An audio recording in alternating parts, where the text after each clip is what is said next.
Hey everyone, and thank you for joining today's session on building for the next billion users.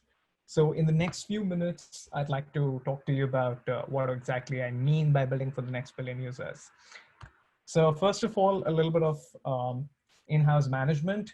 Who am I? My name is Shreyas Deshmukh. I am a product manager at Google.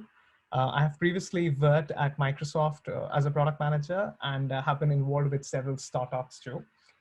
My mantra in life is product development is 5% science and 95% art, and only creativity can get you ahead of the race. Having said that, let's move ahead into the agenda for today. So we'll largely be looking into three things when we talk about NBU or next billion users. The first question or the inquiry that we should have is, why are we interested in the next billion users?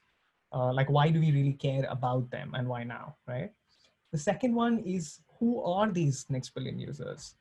What category of user group falls into the NBU? And the third and the last one is, okay, now that you've identified the fact that these are the next billion users, you know why do you want to build for them?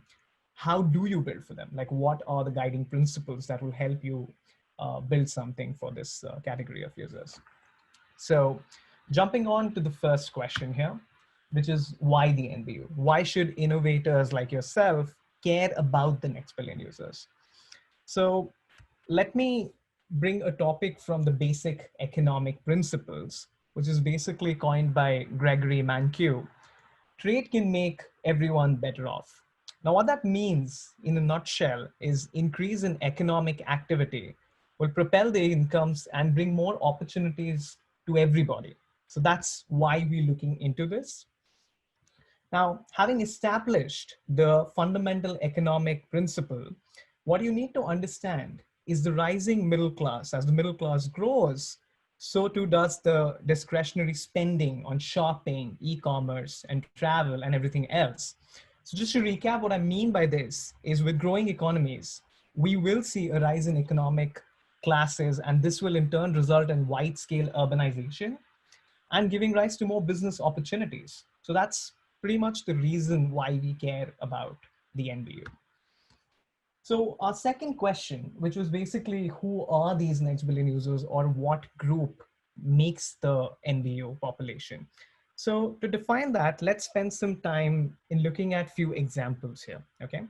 And what I want you to do for me is just look at these three groups that I'll pop up on the screen in a moment and tell me which of these make the NBU and which do not, all right?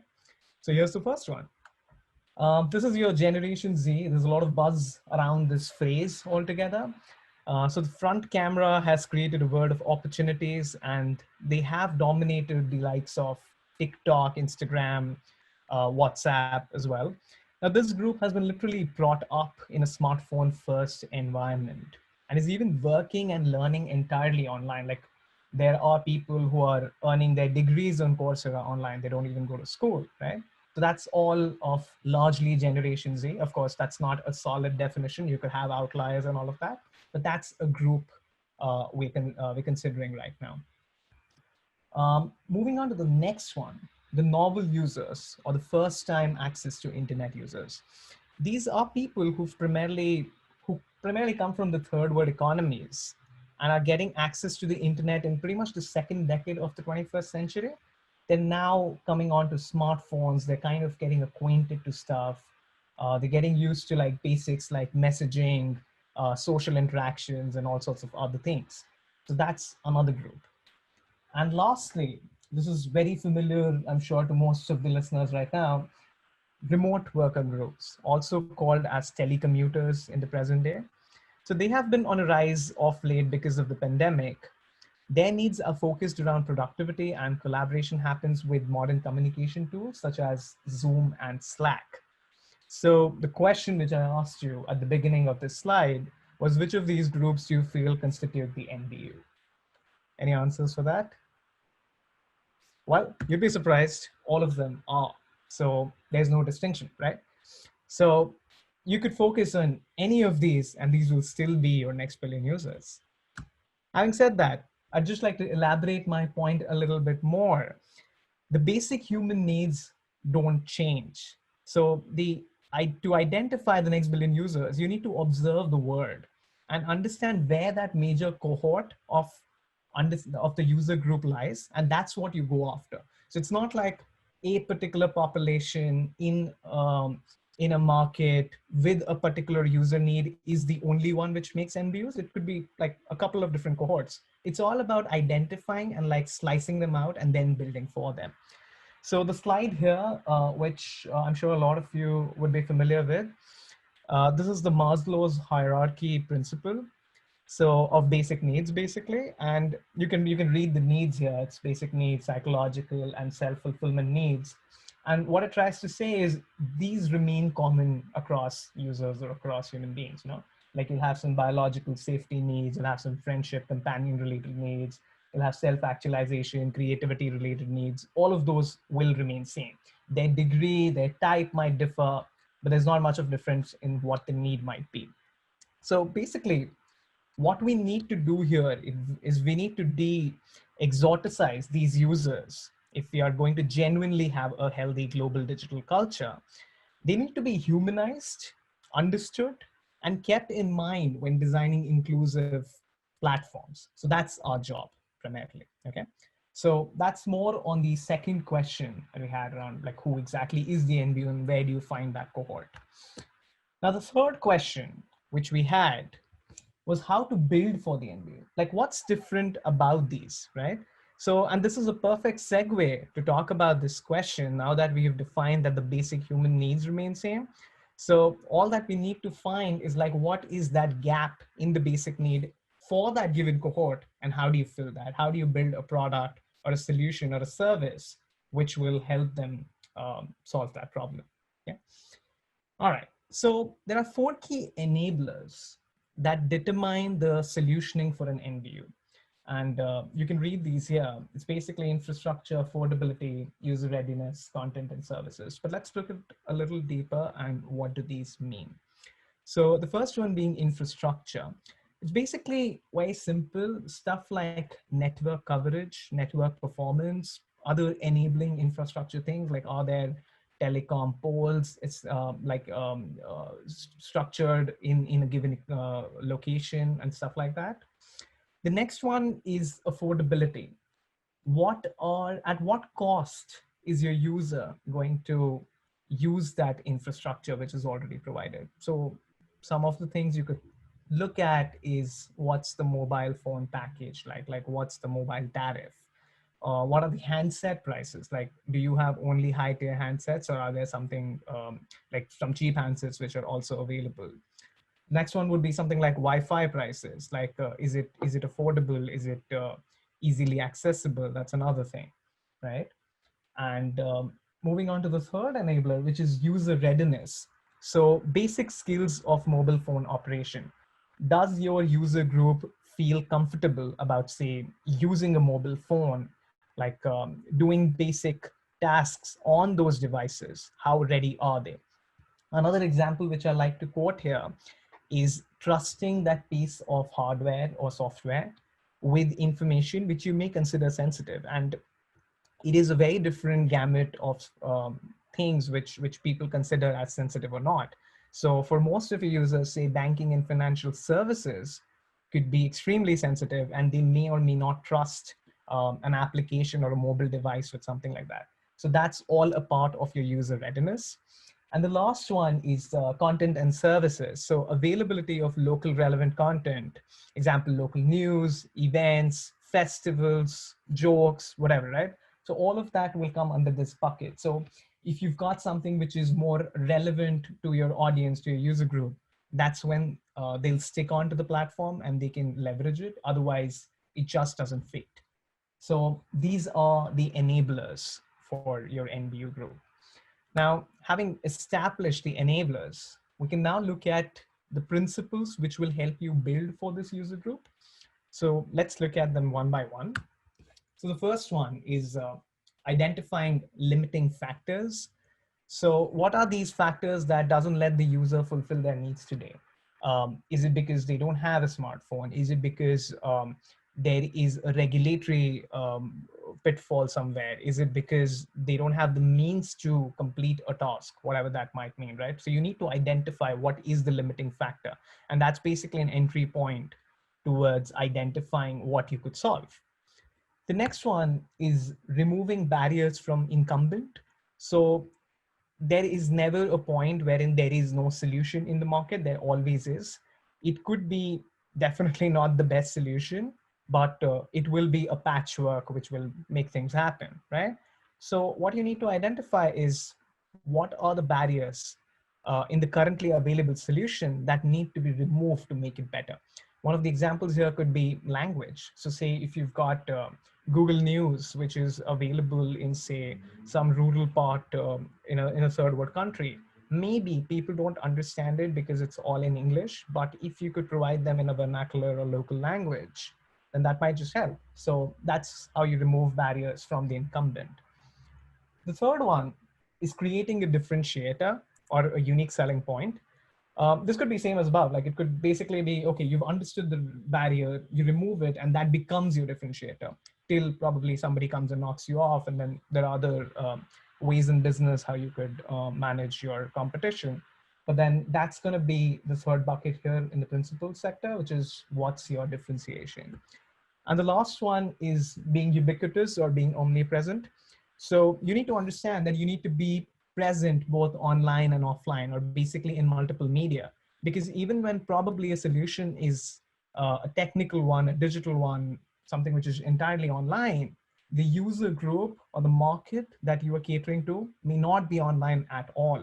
So how do you ensure that you bring them here? How do you make sure that there is a voice which is off your platform, still speaking to your customer group and bringing them over to the product that you've built, right? So with that, let's look at a few case studies that will bring these principles to life. All right, so the first one is Baba Jobs. So Baba Jobs is a digital job marketplace targeting the blue collar job market in India. Now, conventionally, the blue collar jobs are categorized in the informal sector, and there are little to no regulations in these jobs. You'd be surprised that in India, as per the economic survey of 2018-19, almost 93%, that's a staggeringly high number, of the total Indian workforce is actually informal. So 93% of the workforce in India informal as per 2018-19 economic survey. And that's your billion. That's your next billion right there, right? So, well, Baba Jobs did a smart thing. They rode on this digitization wave. So where people were buying smartphones because it was no longer a luxury, it had become a commodity. So everyone had a smartphone, everyone had internet. It wasn't the greatest of speeds, but then that wasn't really a limiting factor.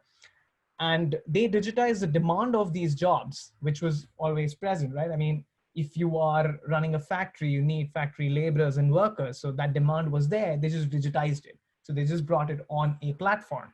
And the supply already had smartphones. So it was like a good marriage between that demand and supply. And these were internet enabled smartphones. So it was obviously a lot more easier. So to remove the barriers from the incumbent, as we saw in the previous slide about the principles, so the incumbent in this situation is a word of mouth referral. The fast-paced hiring process is what they used as their USP here, okay?